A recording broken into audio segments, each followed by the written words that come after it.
আমারে ভালোবাসে এই কথা বলেন নাই। আগে বললেন তোমরা যদি আল্লাহকে ভালোবাসতে চাও রসুলকে ভালোবাসে এই কথা বলেন নাই। কি বলছেন?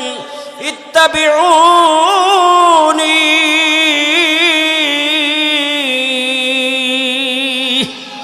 হ্যাঁ নবী জানা দেন, যদি আপনার উম্মতরা আমি আল্লাহকে ভালোবাসতে চায় তাহলে নবীরে শুধু ভালোবাসলেই জবানে বললে হবে না ভালোবাসি ভালোবাসি, কিন্তু রসুলের আদর্শের মালা গলায় নেয় নাই, রসুলকে আদর্শ হিসাবে মানে নাই, জিন্দিগিতে রসুলকে মানে নাই, তাহলে সে ভালোবাসে না।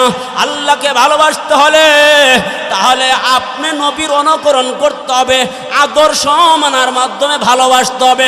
এক নম্বর, ওই ভাই আদর্শ কি? তাহলে বলে রসুলের এক নম্বর আদর্শ হলো মাথায় টুপি লাগাও, এই জবানে এই মুখের মধ্যে।